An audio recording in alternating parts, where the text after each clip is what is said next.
for coming for this platform. It's 8 p.m. and we are going live on YouTube. So first of all, this is Dr. Beena Sengar, Assistant Professor with Dr. Babasaheb Ambedkar, Marathwada University of Aurangabad. And on behalf of my department, I'm going on air with YouTube Live for this workshop.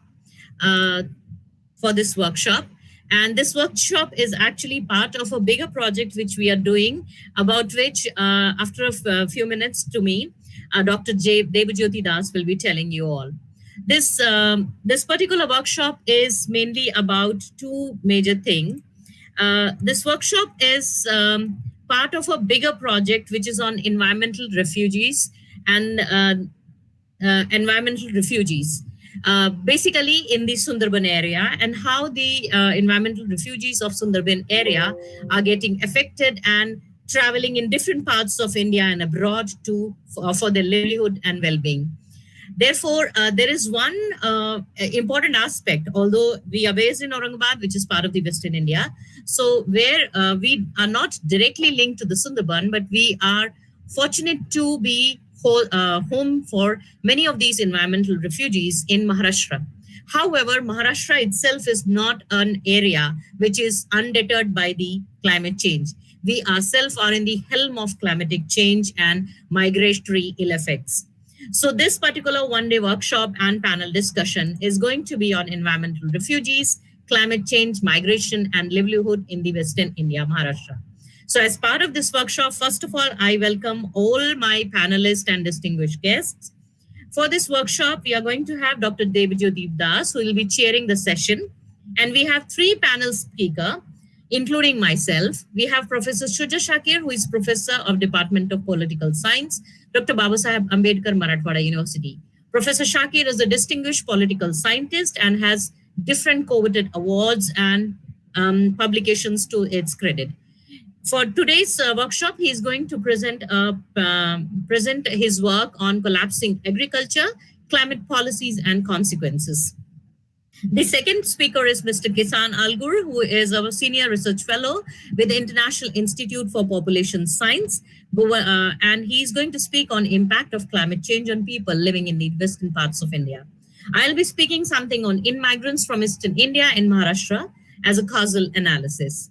And as part of this workshop, we have two distinguished discussants and Dr. Vidya Kachkure. She is Assistant Professor with Department of Geography, Dr. Babasaheb Ambedkar, Marathwada University. Dr. Kachkure has recently submitted her PhD, and she is really a very sound climate change analyst. And she has done her detailed study on climatic change and precipitation variations in last 100 years in Western India, and how the variation in climatic change has affected the population as well in this part of the Western Indian Ocean region. And Dr. Mr. Dhanraj Kusingye is a research fellow with Central University of Gujarat, and he is an expert in, he's doing his research on diaspora studies about Maharashtrian migration in different parts of the world, and especially in Mauritius. So we, in this particular workshop today, we have subject experts who are dealing with different climatic aspects, different aspects of migration, diaspora studies, and how different migratory patterns are affecting India and abroad. Especially how the population within the Indian Ocean region of Maharashtra and Western India and Eastern India are affecting the diaspora patterns as well as migratory patterns in the world, in the global as well as in the South Asian scenario. We also have some of the participants from our SSRC project under this project. And they are going to be our resource experts, although not directly part of the workshop, what you could say, the program schedule, but we are very much fortunate to have them because they will be giving their expert insights after the panel discussion. So I'll quickly tell about the time and the schedule, so none of us will have any kind of qualms about it.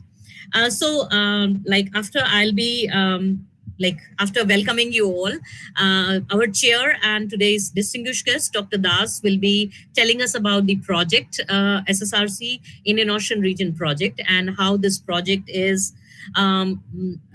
aiming to do a wider Indian Ocean analysis of migration and indigenous displacement, whom we call as ecological or environmental refugees from Indian Ocean, Western Indian Ocean, from Eastern Indian Ocean region of Bengal Delta and Sundarban towards the Western Indian and other parts of India and abroad as well.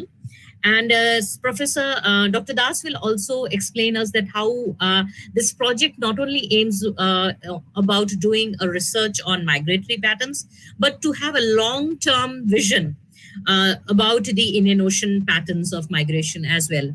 After his introduction, we are going to have three panelists. So Professor Shakir will be presenting first about his findings and research on climate effects on agriculture. Then we'll be having presentation by Mr. Kisan Algur, who will be talking about different effects of climatic change in Western India, and especially he's presenting us his case study on Sholapur. And then, of course, I'll be there. I'll be presenting. In fact, I'll be introducing a subject which is part of our SSRC project, where I'm looking into the indigenous displacement, because I basically work on indigeneity. So I'm looking this whole migratory problematic, or maybe an asset in the climatic change, and how the resilience is happening. So how the Eastern Indian indigeneity of Bengal Delta, that is Sundarban, is coming all the way to Western India, and how they are showing a resilience of climatic adaptation. Because coming from a rain-fed, rather rain-depleted region, and coming to the drought-prone region, what kind of resistance and resilience is shown by the community, and how they are adapting to a new field or new climatic zone itself. So after that, we are going to have, after 9:45, these three panel presentations will last up to 9:45 p.m.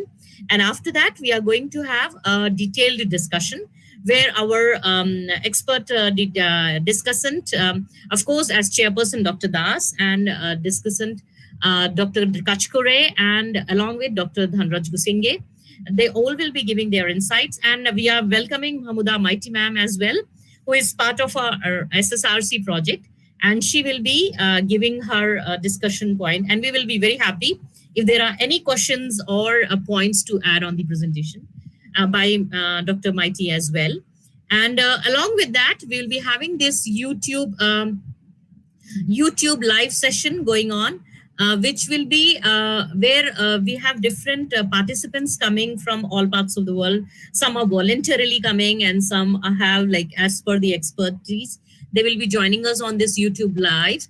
And through this YouTube live session, we will be having a live chat. So if there will be any question coming on YouTube live, that question, of course, I'll help out, because I'm the convener. So I'll be looking into all these kinds of subjective and marginalized things as well. So any chat which will appear, or any question appearing on YouTube live, will also be shared with the subject experts over here. And they will be, thenceforth, the questions will be asked. So I think if there is any question, then please, you all are welcome. There are a few people who have also joined us in this live session on Google Meet. So they all are subject expert and somehow directly and indirectly associated to our project. So without taking too much of time, I have already taken my set of time of 8:10 p.m.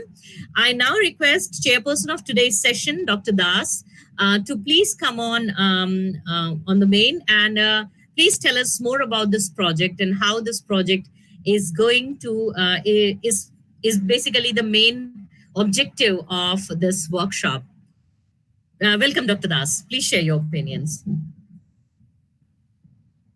Dr. Das, you need to unmute yourself. Yeah, sure.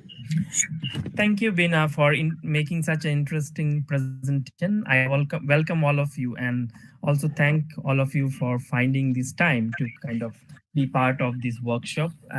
And special thank goes to Bina and a team at Babasaheb Ambedkar University for organizing this event. So the main objective of today's meeting is to understand from your expert perspective how migration is affecting the lives and livelihood of communities who live at the margins. So this project we got funded from the Social Science Research Council US some 8 months back. It's a planning grant that we are going to test our ideas, and we have certain ideas. As Bina has already highlighted, the title of our project is Environmental Refugees, Climate, Health and Livelihood in the Indian Ocean World. The research is based across 4 sites, India, Bangladesh, and we are particularly focusing on the Sundarban Delta in these 2 countries, and looking at migrants who move out of the Sundarban Delta and go to cities like Dhaka, Delhi, Mumbai, Ahmedabad, and other places. And this has become more common in recent times, although I'm not disregarding or disputing the fact that historically people have migrated across the Indian Ocean region, but our focus is on internal migration. And this is one topic that has not received that much attention compared to international migration, the whole remittance economy, the global trade and the impact of globalization, and how it has kind of led to circulation of people across the globe. Now, coming to the project, and I would just like to share with you our project webpage so that you get an idea of what we have been doing in the past few months. So this is our, I would just like to share with you here. And if you can see here, this is our project webpage. And the project is kind of focusing on 4 key thematic areas. And we have divided it into work packages. But because of the time that we have to kind of implement the project, we are looking at it as thematics. So one of the ideas that we developed during our consultation with colleagues is looking at the health and well-being of migrants. And it's a very important issue that has not received that much attention. And the second thing, which I think is dominant across migrants narratives in South Asia, is the gender issue.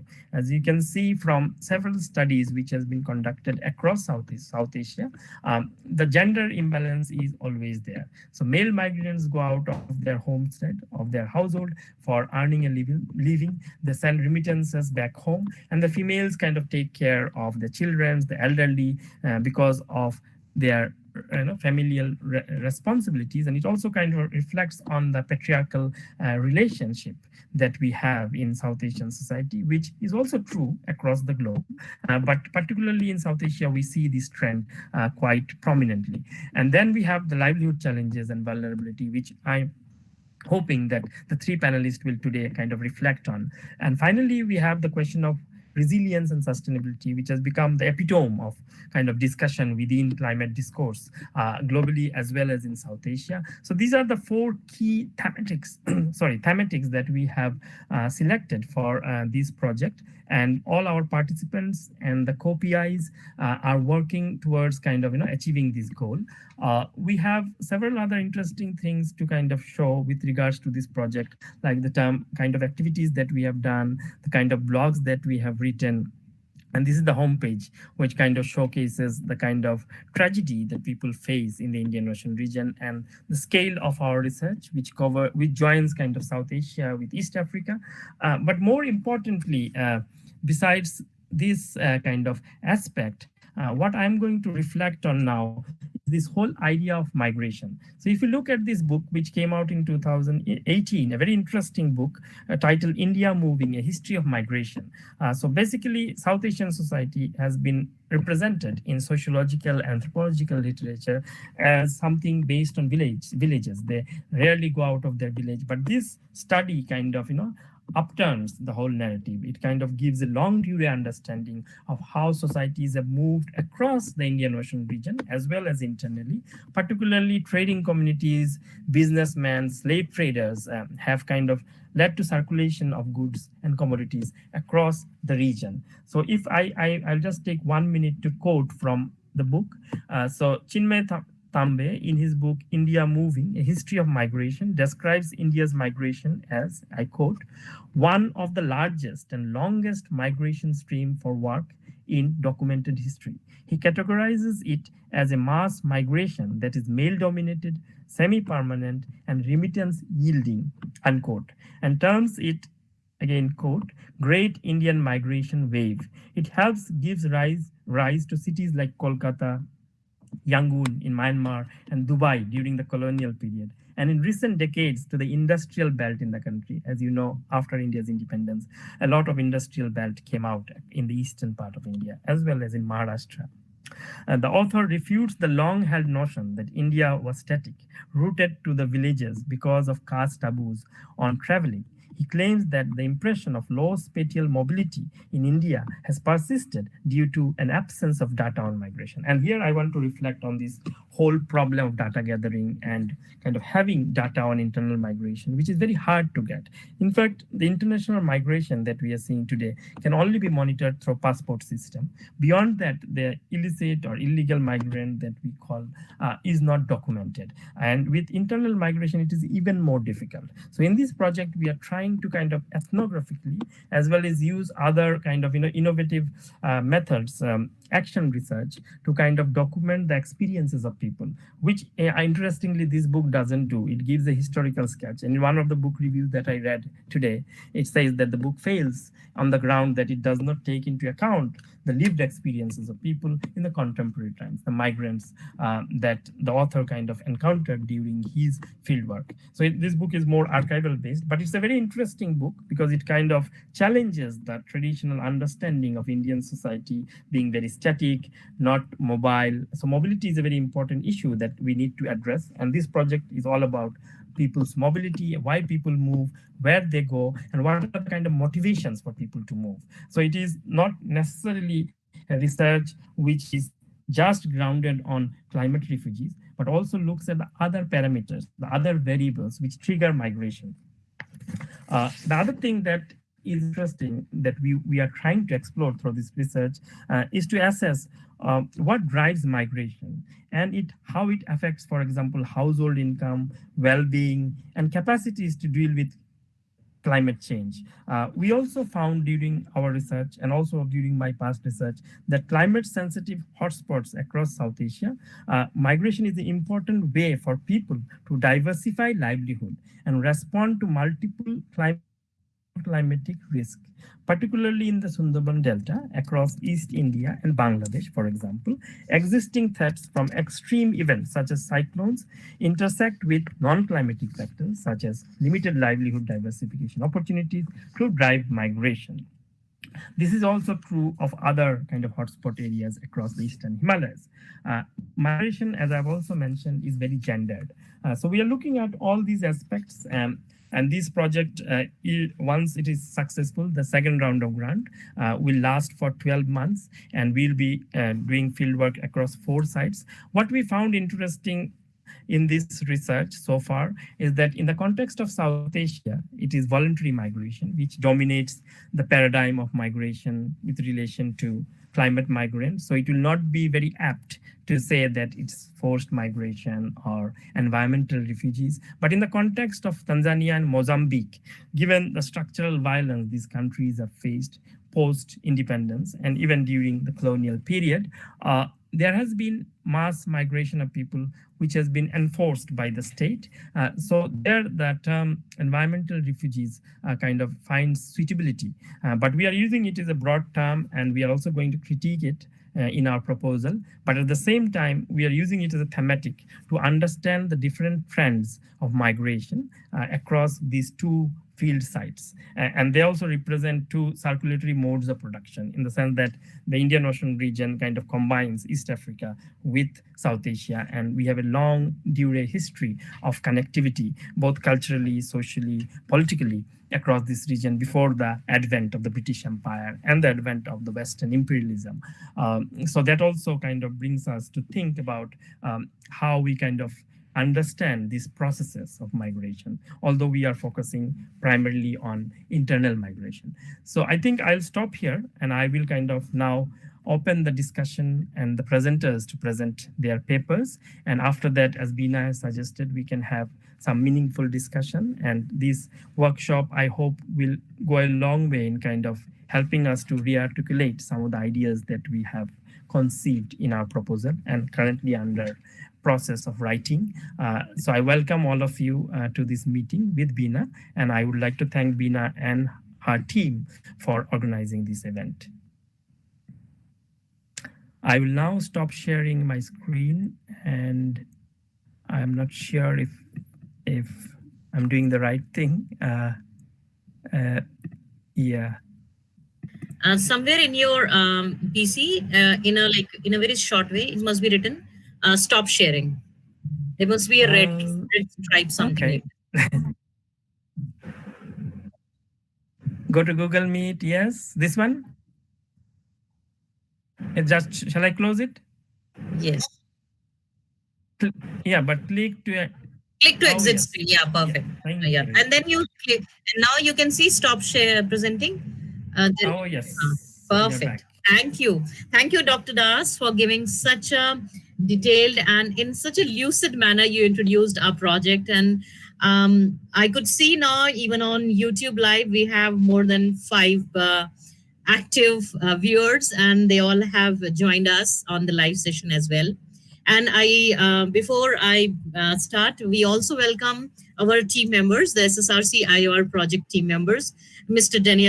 Dr. Daniel Zacharias, Miss, and I could see Simi was there. And anyway, so we have Daniel Zacharias. Professor Daniel Zacharias is from Africa, Tanzania, or Mozambique. Yeah, he's from Mozambique, and he's also an expert on the migration studies. Wonderful scholar. Thank you. Welcome, Daniel, for joining us in this panel and workshop. So we are going to have some very good discussions in the later evening after all the presenters. Thank you once again, Dr. Das. And now your job is not ended. Actually, now you will be chairperson, and I'll be taking a back seat because you'll not only be chairing the session, you all will also be snapping us whenever we'll be breaching the time limit.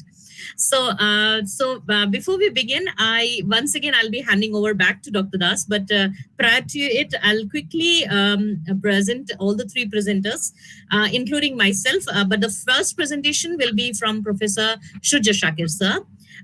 For those who joined us a little late, I must reintroduce Professor Shakir sir. Professor Shakir is professor in our department of political science. He is also a recipient of several coveted research awards, in which his recent study was about farmers' suicide in Western India, especially Maharashtra, and how climatic change and different social barriers affected the different crises, and what are the caste and the social dimensions within this climatic challenge of farmers' suicide in Western India. Sir's research work is already there in some of the peer-reviewed journal, and his book on this subject matter is also about to come through Routledge, India. So I welcome Professor Shakir sir, and I hand over the panel now to Dr. Das to further convene it. I'll be only introducing the presenters, and Dr. Das, you will be convening the panel and chairing it as well. So thank you. And I go to the background and I request Dr. Shakir to please come and present his findings and share his ideas.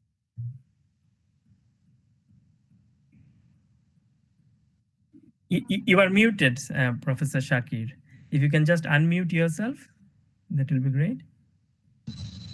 Now is it okay? Fine. Yeah, that's fine. Please continue. I hope I am clear. Okay? Yeah, you are clear now. Yes, we can hear you. Thank you. I read the presentation.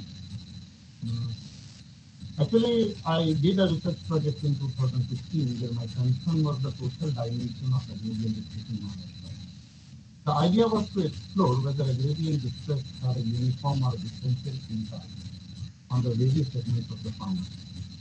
The height of the study was vulnerable farming groups, mainly the low-caste farmers, suffered more under the distress.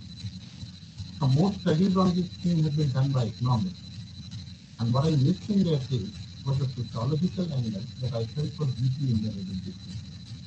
And in conclusion, I found that agrarian districts did have a differential impact on the local farmers vis-a-vis their other counterparts. But in this presentation, I am not going to talk in details about my findings.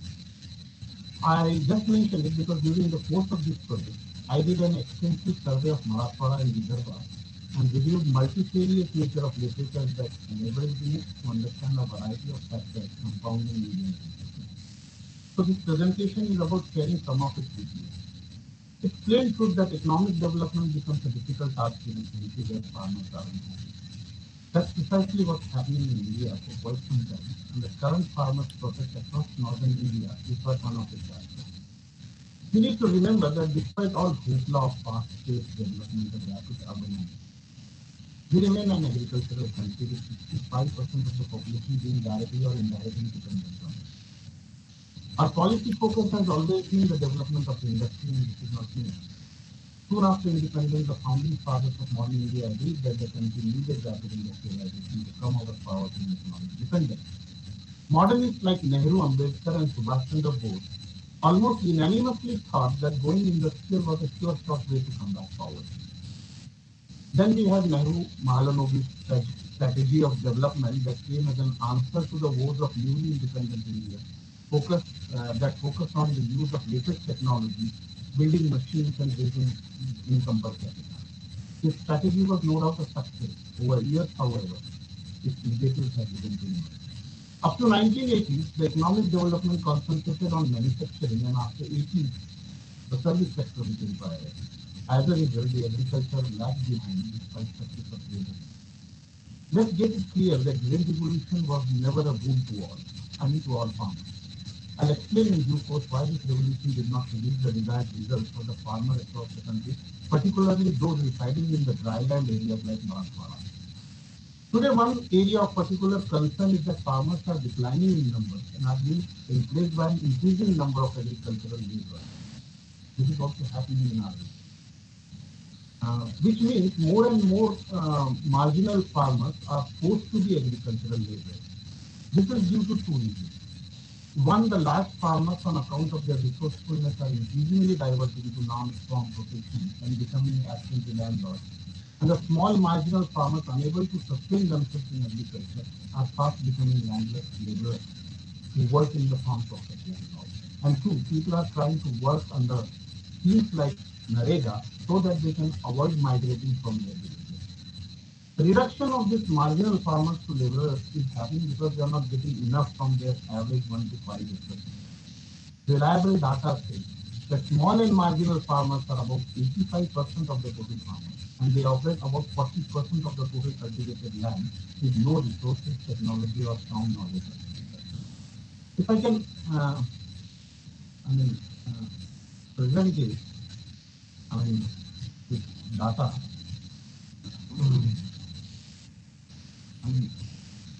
Look at this. The share of agriculture in GDP, that is of course at 2004-5. So we see a continuous decline, and this tells in itself a very important story of Indian economic development. It also tells us about what is happening to the livelihoods of over 65% of the people who are in Indian cities. Okay. So this is one area of particular concern that I was talking about. So it goes without saying that liberalization of agriculture, with its emphasis on ending subsidies under the restructuring program of post-90, dealt a huge blow to an already tottering sector. This idea of restructuring program came from the Desi economists who were treading the line of what we call Washington consensus, which promised removing bottlenecks in the way of agriculture. It stood for total discontinuation of subsidies as a way to attract more public investment in agriculture so that the government could act as a facilitator and not as an intervention. The result of this consensus were, however, contrary to the expectations. Post-reform period saw a substantial de-acceleration in the area.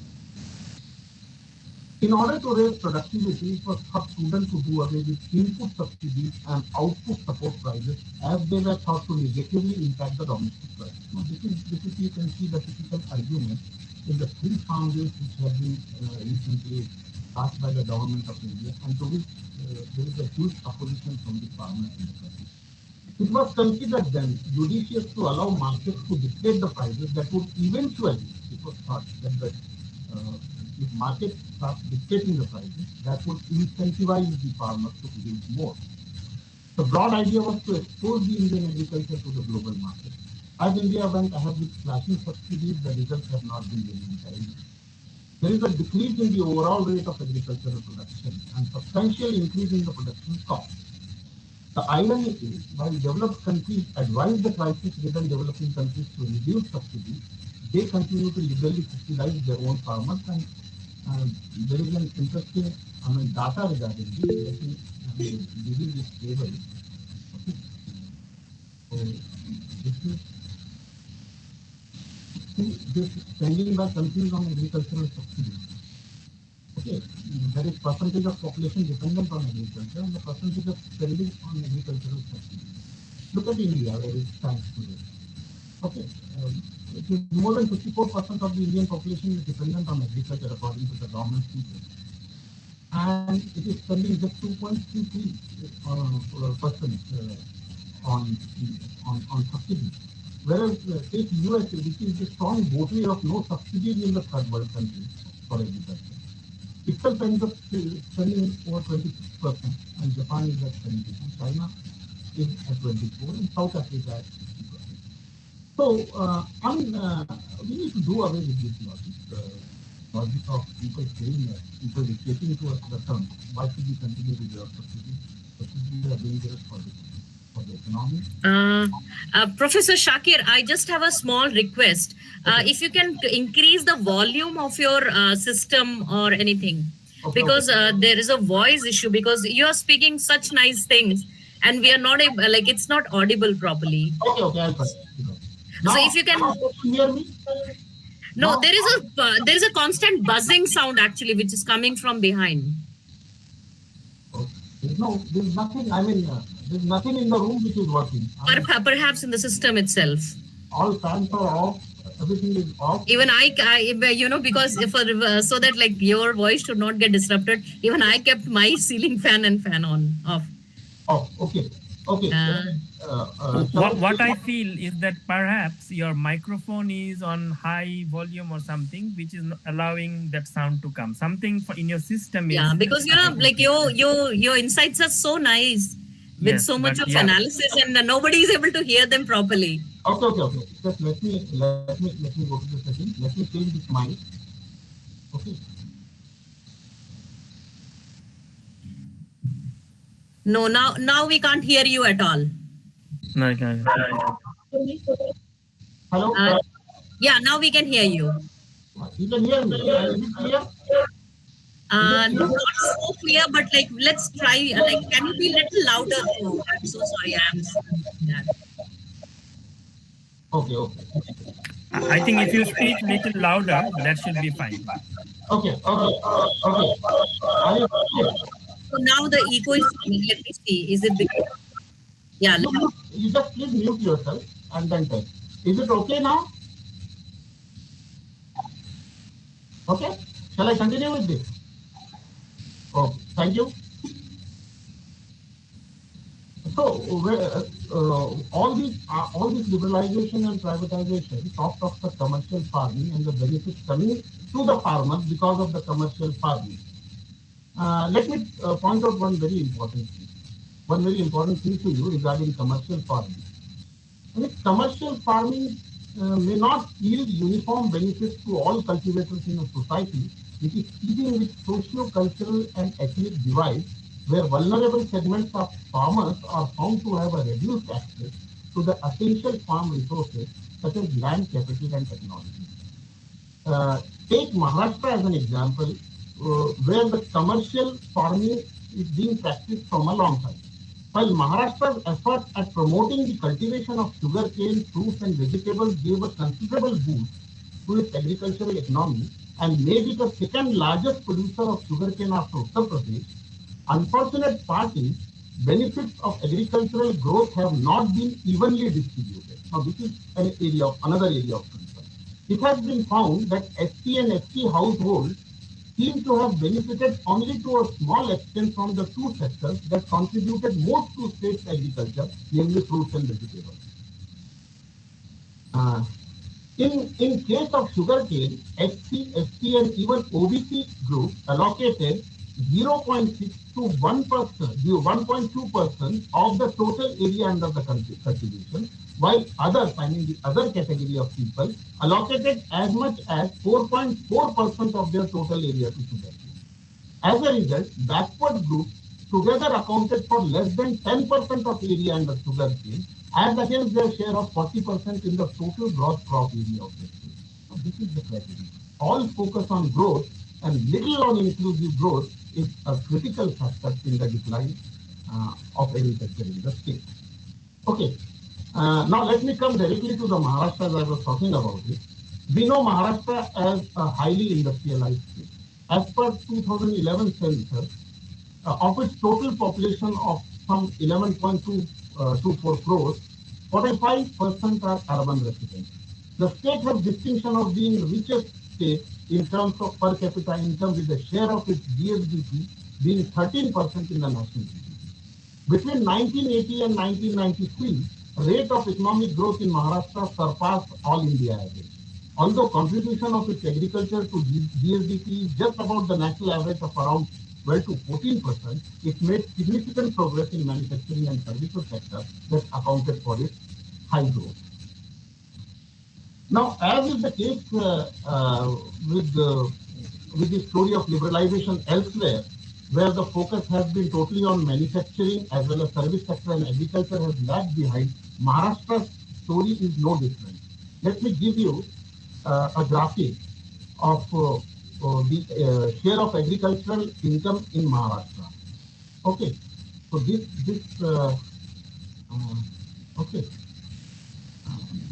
figure will show you the share of agriculture in Maharashtra's income, that is in terms of percentage. You'll see that from 34.4 in 1960-61, this has drastically come down to 11% in 2004. So this was the story. See, even in Maharashtra, there is no doubt that there is a huge number of farmers in India. And if this is the story of your economic development, imagine what is happening to the livelihood of the people across the state. Okay. So studies have established that because the benefits of the growth process have not been even in the state, cultivating a single crop instead of multiple as we used to do earlier to fulfill the demands of the market. Mechanization of agriculture meant further fragmentation of holdings under the pressure of market economy. The result was pervasive individualization of farmers that sharply contrasted with the established tradition of social and economic cooperation characterizing the Indian villages. Post-Green Revolution and post-reform period has made growing food grains a costly affair. It now requires high-quality HYV seeds and highly streamlined irrigation facilities that are not available in the dryland regions of the country. Green Revolution technologies came with an enormous cost. They required an efficient system of irrigation and good amount of money to buy new variety of HYV seeds, phosphatic fertilizers, glyphosate-based pesticides, and that marginal farmers in the dryland could hardly afford. It is true that Green Revolution benefited farmers, but they were mostly those who had an easy access to institutional credit and irrigation.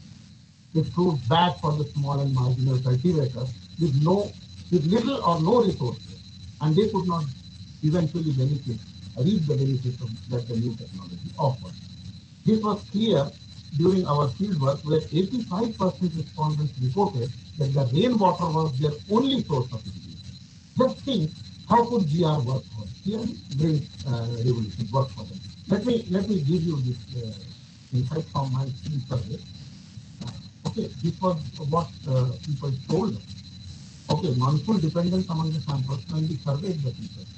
Across Marathwada and Vidarbha, 78.8% of the cultivators said that they were completely dependent on monsoon. If there were no monsoons, there were no crops. Okay, so this tells you the story. Now the question is, as I was telling you before, how could Green Revolution succeed in this area? With better irrigation facilities and caste lobby at their disposal, the farmers in Western Maharashtra cultivate sugarcane and they reap good profits. On the contrary, the farmers in Marathwada and Vidarbha must struggle with the vagaries of monsoon as we have seen. It is this water scarcity that has become the bane of farmers in the dryland such as Marathwada. The regions like Marathwada and Vidarbha are certainly not suitable for green revolution technology that requires abundance of water. Yet this technology was extended in full across this region without a thought where would water come from, and from here arise all kinds of problems. So I think I've already taken the time allotted to me. There were so many things that I wanted to speak of, but I mean, the constraint of time will definitely prevent me from doing so. I was not fully, I mean, Dina Madam, in spite of Dina Madam telling me about the project she is doing with Professor Das and about this workshop, uh, I was in two minds whether to come up with the findings that I had found in the course of my study, or whether to just generally speak about the topic. And I chose to speak generally about the topic. But when Professor Das was speaking about the lived experiences of the people, about the importance of a research that focuses on the lived experiences of the people, I thought I made a mistake. I should have talked more about my findings. Anyways, I think we'll keep meeting again and again. I would like to join Dina Madam and Professor Das in that project in whatever way I can, because I found it very interesting. And I thank all the participants for listening to me, despite these problems in the audio and possibly in the video as well. Anyway, thank you for giving me this opportunity. Thank you. Thank you, Dr. Shakir, for making such interesting interventions and a presentation. I will now request Beena to introduce the next speaker. That sounds very good. Okay, Beena, can you introduce the second speaker? Yeah. First of all, I must thank Professor Shakir. So I was like expecting like a few more intervention from his side. Although he already gave us such insightful data, in fact, because many of the data many times speaks for itself, that there are so many things, and definitely we are going to have a lot of question during the discussion session for his presentation. Maybe during that time you will be sharing much more of your findings of the project. So now we will be having Mr. Kisan Algur. Mr. Kisan Algur is already submitted his doctorate dissertation and he's waiting for his award to be given to him. He is a senior research fellow with Indian Institute of Population Studies based in Mumbai. And he has done some of the very important projects on climatic change and how climate change is affecting the life and livelihood of the people in western part of India, and predominantly the area of our Marathwada and Western Maharashtra region. So I now request Mr. Kisan Algur to please come and share his findings and his ideas and whatever his research is all about, and so that we could link what all are the challenges in Western Indian part of India. Okay, thank you. Thank you, Beena Madam. Now I'm going to present my findings.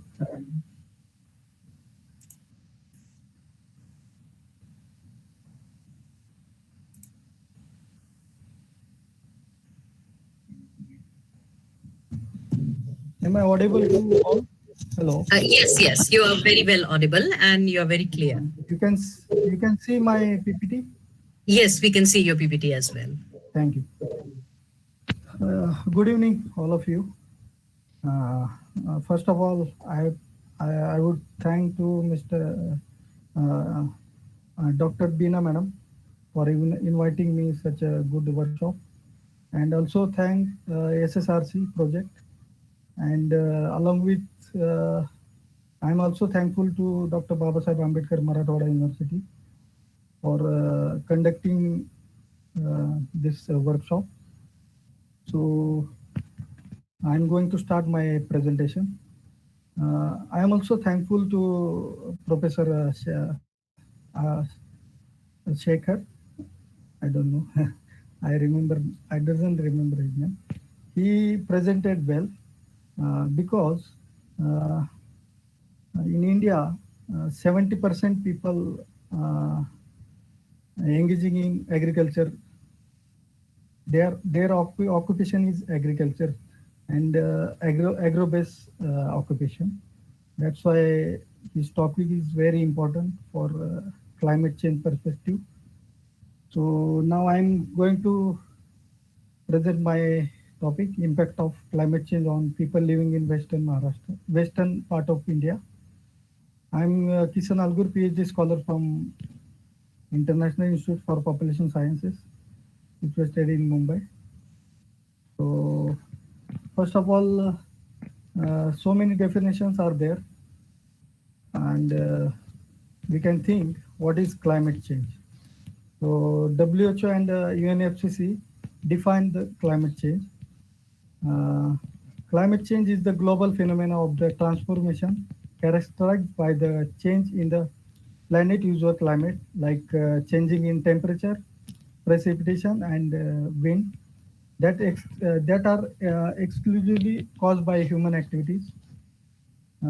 We can see the effect like drought conditions, cyclone, tsunami, heat storm, and flood. These are the aspects of climate change. We first of all, before starting climate change, uh, first we have to understand what is climate and what is weather. Weather is the event. It's introduced the short-term period. Like for example, uh, today's temperature is very high. We can see, and it's tomorrow it's going normal. That is weather, and it's continuously increasing. That is called climate change. Climate change is a longer duration. We can understand. We have to understand basic difference between weather and climate change. That's why I explained. Here we can see the global impact of climate risks. This